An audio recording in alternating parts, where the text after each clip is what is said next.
BJP பாண்டிச்சேரியில ஏடிஎம்கேக்கு 2 சீட்டு தான் கொடுத்தது. பிஜேபிக்கு இங்க முன்னை காட்டில 7 சீட்டு கூடுதலாக கொடுத்திருக்கிறது ஏடிஎம்கே. ரொம்ப ஒரு சுமூகமான முறையில இந்த தொகுதி பங்கீடு நடந்து முடிந்திருக்கிறது. 27 தொகுதி எங்களுக்கு ஒதுக்கப்பட்டு இருக்கிறது. எங்களுக்கு பரிபூர்ண திருப்தி என்று தெளிவாக சொல்லி இருக்கிறார். Future chief minister of Tamil Nadu Edappadi K Palaniswami அப்படின்னு சொல்லியிருக்கிறார். The future chief minister of Tamil Nadu, Mr. Edapadi Palanisamy. So இந்த கூட்டணியும் சிஎம் கேண்டிடேட் எடப்பாடி பழனிசாமி தான் அப்படிங்கறத பிஜேபி அதிகாரபூர்வமாக அறிவித்திருக்கிறது. இவ்வளவு தூரம் பேசுறீங்க, ஆனா கமலஹாசனுடைய கட்சியை மறந்துட்டு பேசுறீங்களே சார். தனக்கு ஒரு கட்சி உண்டுங்கிறது கமல்ஹாசனே மறந்து விட்டார். கோலஹலாஸ் டிவி யூடியூப் சேனல், இது வாய்மையின் எக்காலம்.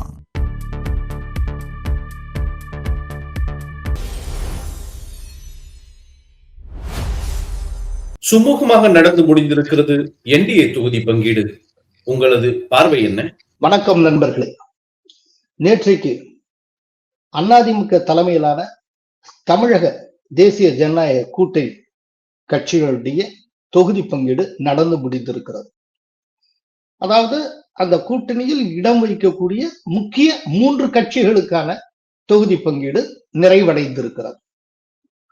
அல்ல பிஜேபிக்கு 27 தொகுதிகள், அமமுகவுக்கு 11 தொகுதிகள், பாட்டாளி மக்கள் கட்சிக்கு 18 தொகுதிகள் ஒதுக்கப்பட்டுள்ளன.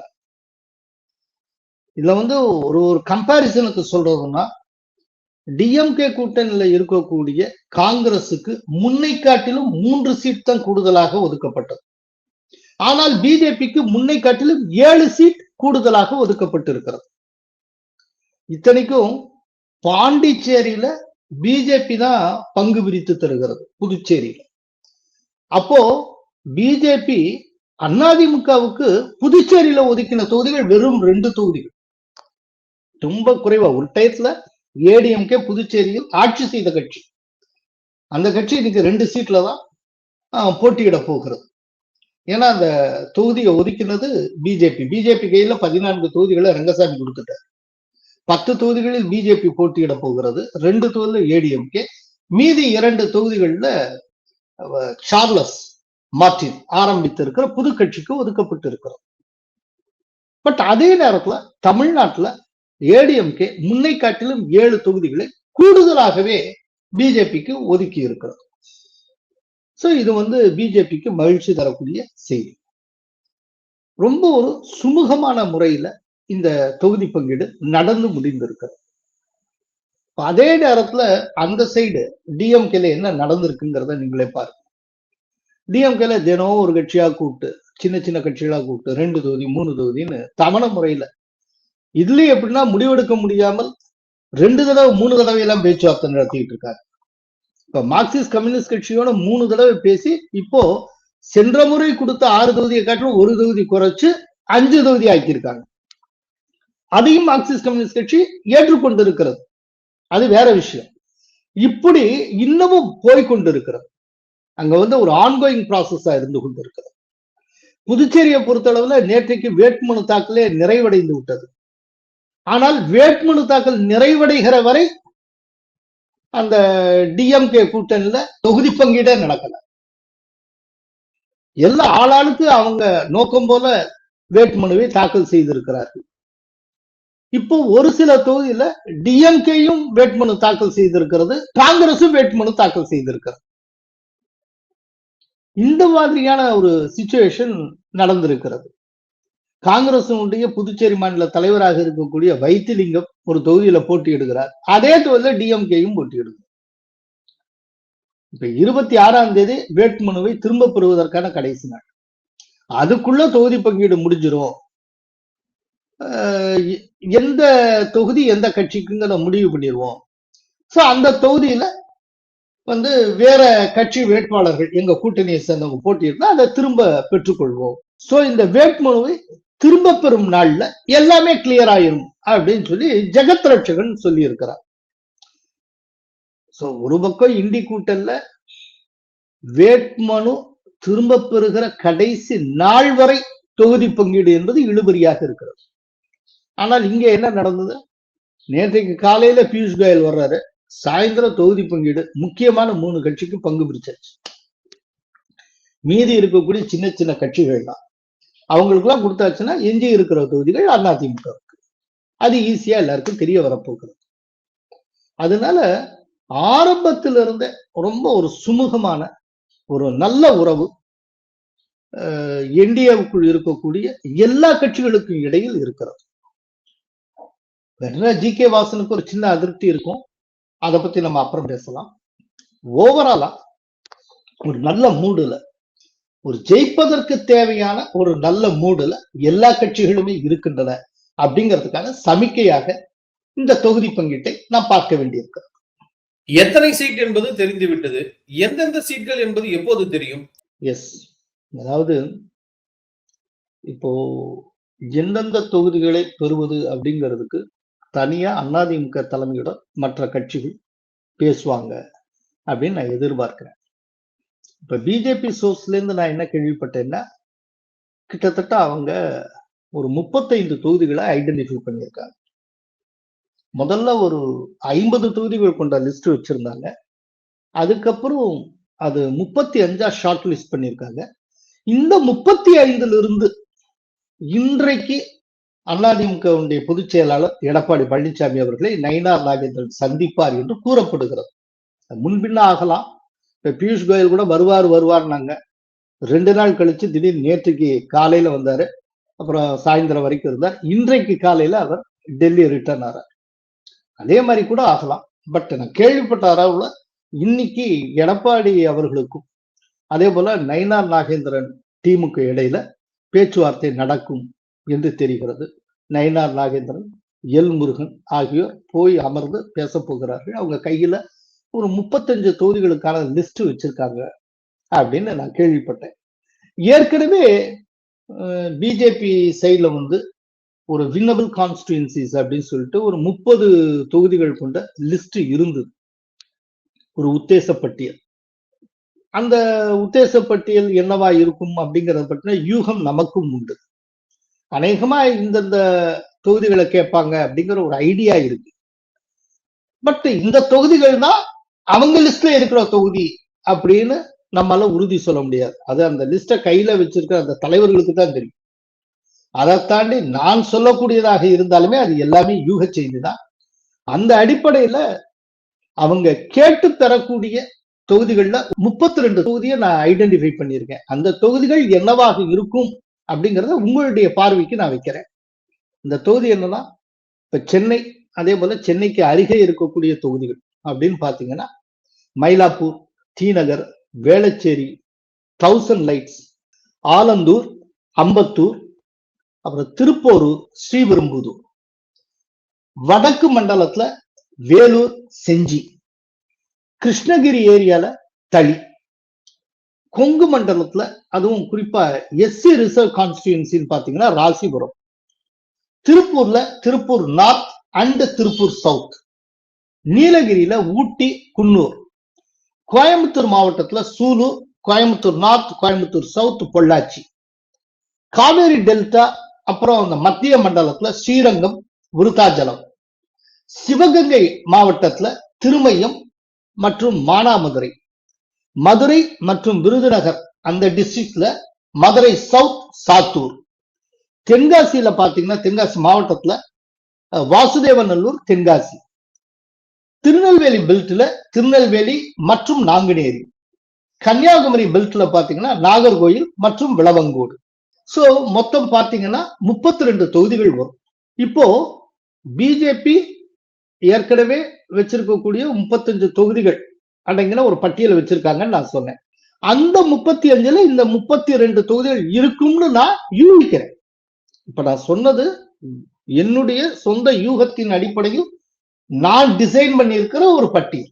இதுதான் பிஜேபி கையில இருக்கிற பட்டியல் யாரும் தயவு செய்து நினைச்சுக்க வேண்டாம். இது என்னுடைய உத்தேச பட்டியல், என்னுடைய யூக பட்டியல். அது தெளிவா சொல்லிடுறேன்.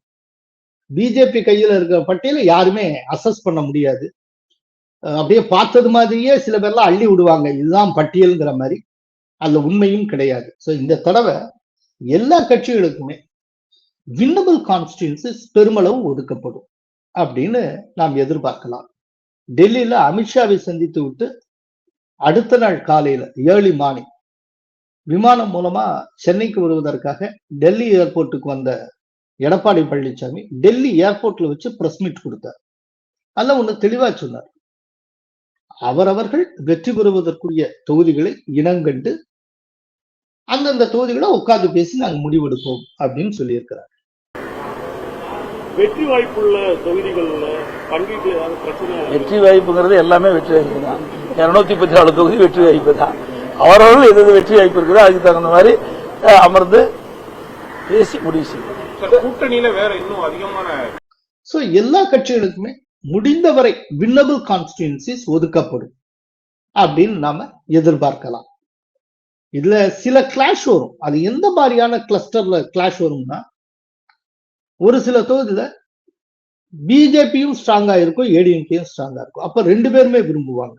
அப்ப யாராவது ஒருத்தர் விட்டு கொடுக்க வேண்டியிருக்கும். ஒருத்தர் ஒரு தொகுதியை விட்டு கொடுத்தா இன்னொரு தொகுதியை மற்றவர் விட்டு கொடுக்கணும். இந்த மாதிரியான ஒரு அண்டர்ஸ்டாண்டிங்ல இருக்கும். இதே போல சவுத்ல எடுத்துக்கிட்டீங்கன்னா, ஏதேனும் ஒரு சில தொகுதியில அமமுக கொஞ்சம் ஸ்ட்ராங்கா இருக்கும். அதே தொகுதியை ஏடிஎம்கே விரும்பக்கூடியதா இருக்கும். இந்த மாதிரிலாம் இருக்கும். அப்போ இவங்க ரெண்டு பேருக்குள்ள பேச்சுவார்த்தை நடத்தி ஒரு விட்டு கொடுத்தலின் அடிப்படையில முடிவு செய்யறதா இருக்கும். மற்றபடி ஓவராலா பெரிய பிரச்சனைன்னு எதுவும் இருக்காது. அதனால எப்படி சுமூகமா இந்த தொகுதி பங்கீடு முடிந்ததோ அது போலவே மிக மிக சுமூகமாக எந்தெந்த தொகுதிகள் என்பதும் முடிவாகும் அப்படிங்கிறத நாம் உறுதியாக நம்பலாம். தொகுதி பங்கீடு கூட்டத்துக்கு ஜி.கே. வாசன் ஏன் வரவில்லை? அவருக்கு அதிருப்தி இருந்தது, அதனால வரல. அவருடைய கட்சியின் உயரத்துக்கும் அதிகமாக நிறைய தொகுதிகளை எதிர்பார்க்கிறார். 6 தொகுதிகளை எதிர்பார்க்கிறார். ஆனால் அவருக்கு 4 தொகுதி வரை கொடுக்கிறேன்னு அதிமுக தலைமை கூறி இருக்கிறது. அதுல அவருக்கு திருப்தி இல்லை, அதனால அவர் வந்தார்.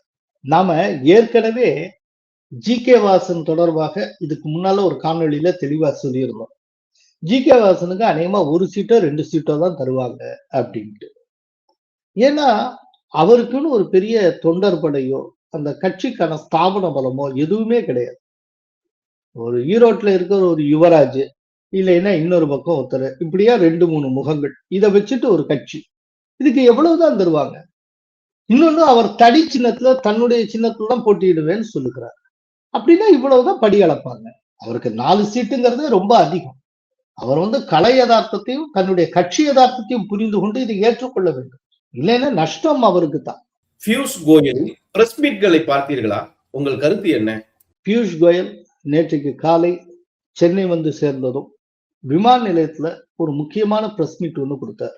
அந்த பிரஸ் மீட்ல இதுவரைக்கும் தொடர்ந்து மீடியா பர்சன்ஸ் கேட்டுக்கிட்டு இருக்கிற ஒரு கேள்விக்கு அன்னைக்கு எவருமே கேட்காத நிலையில ஒரு பதில சொல்லிட்டு போனார். ஆனா பல மீடியா பர்சன்ஸ் அதை ரொம்ப விவரமா அப்படியே கவனமா கண்டுக்காத மாதிரி அப்படியே கடந்து போயிட்டார். அது என்ன பதில் அப்படின்னா, அவர் பேசிட்டு இருக்கிறப்ப ஒரு இடத்துல என்ன சொல்லியிருப்பாருன்னா, பியூஷ் கோயல், நான் future chief minister of Tamil Nadu mister Edappadi K பழனிசாமியை சந்திக்க போகிறேன் அப்படின்னு சொல்லியிருப்பார். நான் ஏடிஎம்கே ஜெனரல் செக்ரட்டரி எடப்பாடி பழனிசாமியை சந்திக்க போறேன்னு சொல்லியிருந்தால் கூட அது ரொம்ப நார்மலான விஷயம். ஆனா அவர் மெனக்கட்டு ஸ்பெசிபிக்கா future chief minister of Tamil Nadu Edappadi K Palaniswami அப்படின்னு சொல்லியிருப்பார். இது எதற்கான பதில்னா, உங்க கூட்டல்ல இன்னும் சிஎம் கேண்டிடேட்னு ஒருத்தர் அனௌன்ஸ் பண்ணலன்னே கேட்டுக்கிட்டு இருப்பாங்க. ஏதோ ரொம்ப அறிவாளித்தனமா கேட்கறதா? அதற்கான பதில். இன்னைக்கு பிஜேபியினுடைய தேர்தல் பொறுப்பாளர் இந்த தொகுதி பங்கீட்டுக்காகவே பிஜேபி மேலிடத்தால் டெல்லியிலிருந்து சென்னைக்கு அனுப்பப்பட்ட பியூஷ் கோயல் சென்னை விமான நிலையத்தில் வைத்து future chief minister of Tamil Nadu Edappadi K Palaniswami அப்படின்னு சொல்லியிருக்கிறார். The people of Tamil Nadu want a government led by future Chief Minister Edapadi Palanisamy ji. So இந்த கூட்டணியும் சிஎம் கேண்டிடேட் எடப்பாடி பழனிசாமி தான் அப்படிங்கறத பிஜேபி அதிகாரபூர்வமாக அறிவித்திருக்கிறது. இதுதான் முதல் டேக்கன். இது ஆல்ரெடி அமித்ஷாவும் சொல்லி இருக்கிறார். அமித்ஷா போன வருஷம் ஏப்ரல் 12ஆம் தேதி ஏடிஎம்கேவுடன் அந்த கூட்டணியை சீல் பண்ணப்போ எடப்பாடி பழனிசாமி அவர்கள் தலைமையில் என்டிஏ ஆட்சி அமையும் அப்படின்னு. அவர் தலைமையில் ஆட்சி அமையும்னா என்ன அர்த்தம்? அவர் சிஎம்ஆ இருப்பார்னு அர்த்தம். जी हम साथ में सरकार बनाएंगे, எடப்பாடி जी के नेतृत्व में लड़ेंगे. கூட்டணி ஆட்சி தான் நடைபெற போகிறது. திரு எடப்பாடி அவர்களின் தலைமையில் தான் இந்த கூட்டணி நடைபெற போகிறது. ஆனால் சீஃப் மினிஸ்டர் வார்த்தையை நேரடியா பயன்படுத்தல, அவ்வளவுதான். பியூஷ் கோயல் இந்த தடவை சிஎம்ங்கிற வார்த்தையே நேரடியாக பயன்படுத்தி இருக்கிறார். So doubt clear. இதுக்கு மேல கேள்வி கேட்டுக்கிட்டே இருக்க முடியாது. அதற்கு பிறகு இந்த தொகுதி பங்கீடுலாம் முடிஞ்சதுக்கு பிறகு செய்தியாளர்களை சந்தித்த பியூஷ் கோயல் இன்னொரு விஷயத்துக்கு முற்றுப்புள்ளி வைத்திருக்கிறார். 27 தொகுதி எங்களுக்கு ஒதுக்கப்பட்டு இருக்கிறது, இதில் நாங்கள் திருப்தி அடைந்திருக்கிறோம், எங்களுக்கு பரிபூர்ண திருப்தி என்று தெளிவாக சொல்லி இருக்கிறார். Very very happy, very very happy. 27 सीटों से बहुत संतुष्ट है. We are meeting today the future Chief Minister of Tamil Nadu, Mr. Edappadi Palaniswamy, and the NDA will sweep the election under his leadership. இது பிஜேபி மேலிடமே இவ்வாறு கூறியிருக்கிறது. இதுக்கு மேல இது குறைச்சு கொடுத்துறாங்க கூட கொடுத்துறாங்க, பேசுறதுல இடமே கிடையாது. நான் அதான் ஆரம்பத்திலேயே சொன்னேன். அங்க காங்கிரஸுக்கு போன தடவை கிடைச்சதை காட்டிலும் 3 சீட்டு கூட கொடுத்தாங்கன்னா இங்க பிஜேபிக்கு 7 சீட்டு கூடுதலா கிடைச்சிருக்கு, சும்மா இல்ல. ஆனால் அதே நேரத்துல பிஜேபி பாண்டிச்சேரியில ஏடிஎம்கேக்கு 2 சீட்டு தான் கொடுத்தது. இதையும் நினைவுல வச்சுக்கணும். அங்க ஏடிஎம்கேக்கு 2 சீட்டு இவ்வளவு குறைச்சு கொடுக்கிற டயத்துல பிஜேபிக்கு இங்க முன்னை காட்டில 7 சீட்டு கூடுதலாக கொடுத்திருக்கிறது ஏடிஎம்கே.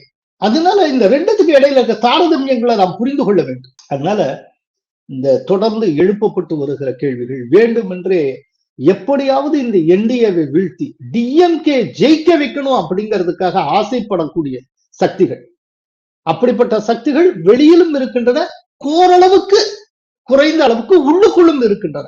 அந்த 2 சக்திகளுக்கும் எதிரான நிலைப்பாட்டை பியூஷ் கோயல் தன்னுடைய பதில்கள் மூலம் பட்டவர்த்தனமாக சொல்லிவிட்டு சென்றிருக்கிறார். கடைசியாக திமுகவிடம் சரணடைந்து விட்டது மார்க்சிஸ்ட் கம்யூனிஸ்ட் கட்சி. அவங்க என்னைக்கு சரணடையல.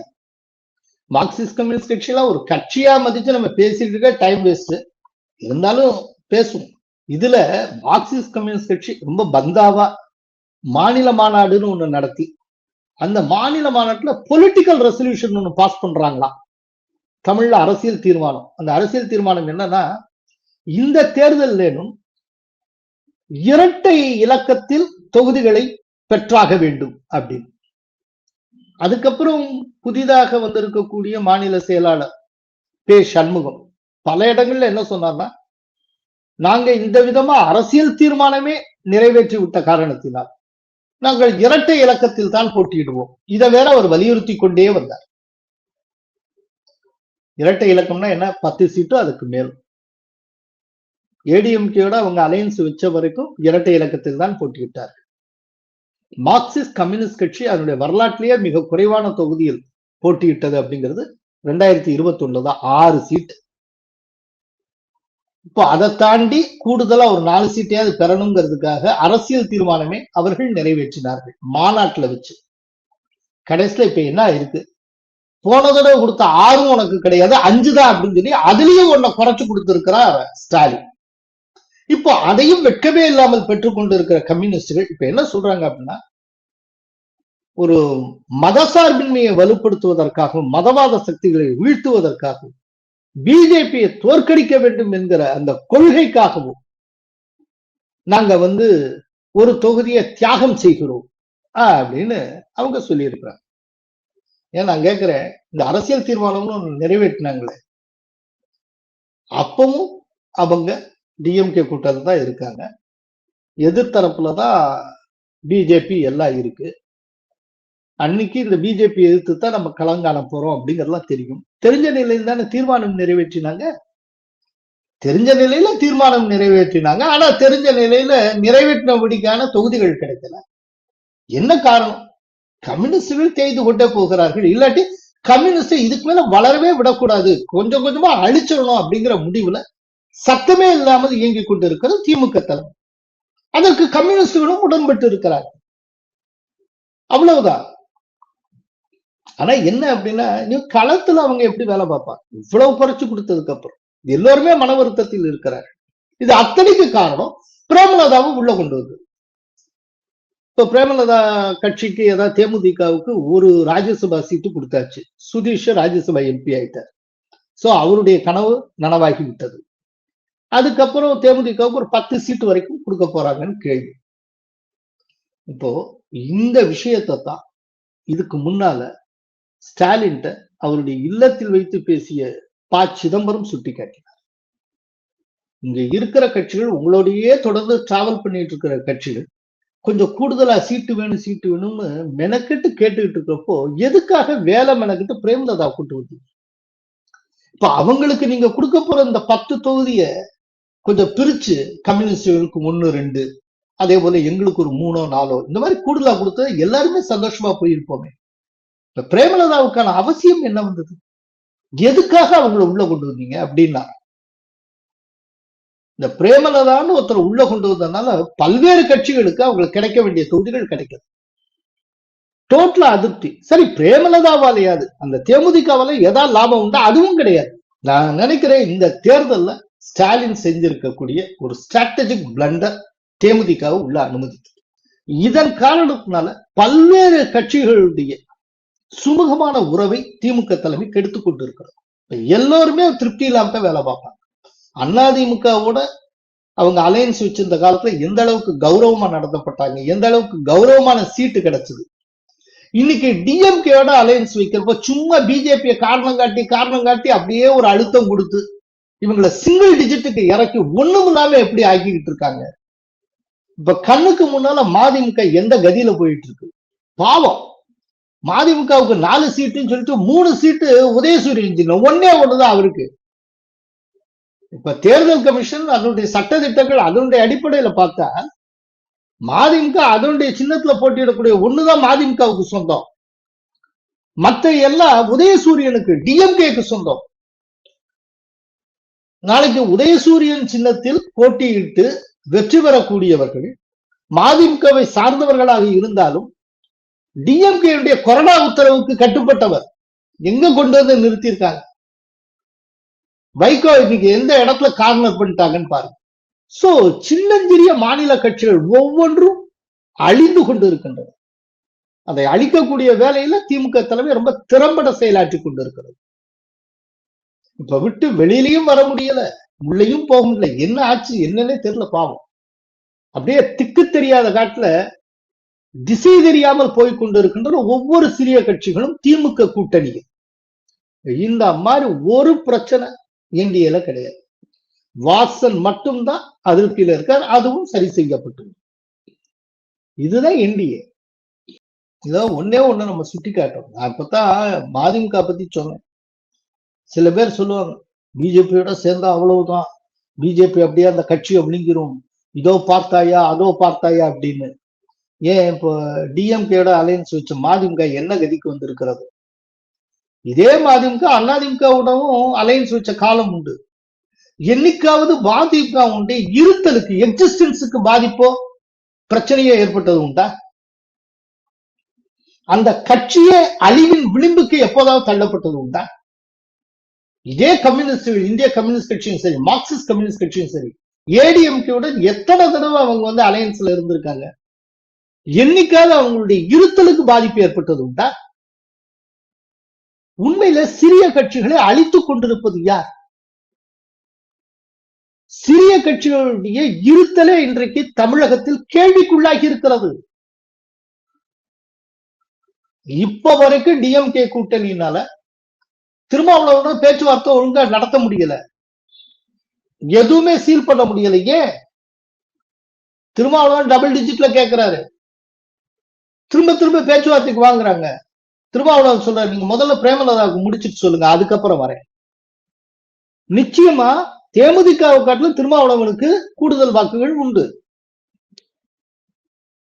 இப்ப பிரேமலதாவுக்கு சீல் பண்ணிட்டாங்கன்னா பிரேமலதாவுக்கு இவ்வளவு கொடுத்திருக்கப்ப எனக்கு இவ்வளவு வேணும்னு கேட்கலாம். ஆனா டிஎம்கே ராஜதந்திரம் என்ன அப்படின்னா, திருமாவளவனுக்கு ஏதாவது சிங்கிள் டிஜிட்ல ஒரு சீட்டை கொடுத்துட்டு கடைசியா பிரேமலதாவுக்கு பல்கா கொடுக்கலாம்னு பாக்குறாங்க. இதை திருமாவளவன் புரிந்து கொண்டு இருக்கிறார். நீங்க தேமுதிகவுக்கு சீல் பண்ணி எவ்வளவு சீட்டு அனௌன்ஸ் பண்ணதுக்கு அப்புறம் நாங்க வரோம். இந்த அளவுக்கு அப்படியே மொத்தமா முட்டுச்சந்தில வந்து நின்று இருக்கிறது திமுக கூட்டணி. ஏடிஎம்கே கூட்டணி அப்படி இல்லை. எல்லாமே சுமூகமாக தீர்க்கப்பட்டாச்சு. இப்ப சின்ன சின்ன கட்சிகள் தான் பாக்கி. அந்த கட்சிகள் எல்லாத்துக்கும் ஒரு சீட்டு தான் கிடைக்கும், அதுக்கு மேல கிடைக்கிறதுக்கு வாய்ப்பு இல்லை. ஒருவேளை திடீர்னு டாக்டர் கிருஷ்ணசாமி உள்ள வந்தார்னா ஒரு 2 சீட்டு அவருக்கு கொடுக்கப்படலாம். இல்ல கேள்விக்குள்ளாகி இருக்கிறது ஒன்னே ஒண்ணுதான், ஜி.கே. வாசனுக்கு எவ்வளவு, அதையும் ஓரளவு சரி கட்டிடுவாங்க. இங்க பிரச்சனையே இல்லை. கொஞ்சம் யோசிச்சு பாருங்க, புதுச்சேரியில ஏடிஎம்கேக்கு வெறும் 2 சீட்டு தான் பிஜேபி ஒதுக்குகிறது. ஏடிஎம்கே தான் பிரச்சனை பண்ணிச்சார். இதை பத்தி எல்லாம் பொதுவெளியில பேசிட்டு இருந்தா இதை சாக்கா வச்சுக்கிட்டு டிஎம்கே ஈகோ சிஸ்டம் ரொம்ப வேலை பார்க்கும். இப்ப எல்லோருக்கும் இருக்கக்கூடிய ஒரே பொது நோக்கம் திமுகவை வீழ்த்துவது. அதுக்கு இடையூறு எதுவும் ஏற்பட்டு விடக்கூடாது. புதுச்சேரி மாநிலம் ஒன்றும் அவங்களுடைய கனவு பூமி கிடையாது. தமிழ்நாட்டுலதான் ஏடிஎம்கேட இலக்கு. சரி, 2 சீட்டு ஓகே, பரவாயில்ல, அவ்வளவுதான். இலக்கு நோக்கி முன்னேறணும், அதுதான் முக்கியம். இவ்வளவு தூரம் பேசுறீங்க, ஆனா கமலஹாசனுடைய கட்சியை மறந்துட்டு பேசுறீங்களே சார். அவங்களுக்கு எவ்வளவு சீட்டுன்னு சொல்லவே இல்லை. பரவாயில்ல, உண்மைதான், நான் மறந்துட்டேன். ஆனா தனக்கு ஒரு கட்சி உண்டுங்கிறது கமல்ஹாசனே மறந்து விட்டார். கமல்ஹாசன் அதை பத்தி ஒண்ணும் வாய திறக்கல. இப்ப பாருங்க, திருமாவளவன் எங்களுக்கு இவ்வளவாது கொடுக்கணும், டபுள் டிஜிட்ல வேணும் கேட்கிறாரு. ஆளாளுக்கு ஏதோ கேட்கிறாங்க. இந்த கொடுத்த எங்களுக்கு அழைப்பே வரல, அவங்க கொடுக்கறேன்னு சொன்னதுல திருப்தி இல்லை, அதனால நான் வெளியில வரேன், வேல்முருகன் வெளியில வந்துட்டா ஏதோ ஒரு சத்தம் கேட்குதுல்ல. கமல்ஹாசன் ஏதாவது ஒரு சத்தம் இருக்கா? அதாவது தனக்குன்னு ஒரு கட்சி இருக்குங்கிறதே கமல்ஹாசன் மறந்து ரொம்ப நாள் ஆச்சு. அதனால நமக்கும் அந்த கட்சி மறந்து விட்டது. அதனால கமல்ஹாசனுக்கு கொடுத்தாலும் ஒன்றுதான், கொடுக்காமல் இருந்தாலும் ஒன்றுதான். இடையில வந்த பல தேர்தலில் அவரே போட்டியிடல, நான் இதில் போட்டியிட போவதில்லைன்னு அறிவித்த காலங்கள் உண்டு. அதனால அவருக்கு தேவை என்ன, ஒரு எம்பி பதவி கிடைச்சாச்சு, அவ்வளவுதான். ஒரு 6 வருஷத்துக்கு இப்படியே ராஜ்யசபா எம்பின்னு வண்டியை ஓட்டிடலாம். அதோட அவருக்கு ஜன்ன சாவல்யம் முடிஞ்சாச்சு. அநேகம் அந்த 6 வருஷம் முடிகிறப்போ அவர் அரசியல் இருந்து ஓய்வு பெற்று விடுவார். ஏன்னா கட்சிங்கிறது அது ஒரு ரெக்ரியேஷன் கிளப் மாதிரி, ஒரு 3 பேர் 2 பேர் இருப்பாங்க, எப்பயாவது சந்திச்சு பேசுறது. அதுக்கு என்ன பொதுக்குழு உண்டா, செயற்குழு உண்டா, என்ன மாதிரி ஒண்ணு உண்டா? எந்த ஒரு ஷேப்பும் இல்லாத ஒரு கட்சி. நீங்க சொன்ன உண்மையிலே நீங்க சொன்னதுக்கு அப்புறம் தான் கமல்ஹாசன் ஞாபகமே எனக்கு வருது. நன்றி, வணக்கம். கோலஹலாஸ் டிவி யூடியூப் சேனல், இது வாய்மையின் எக்காலம்.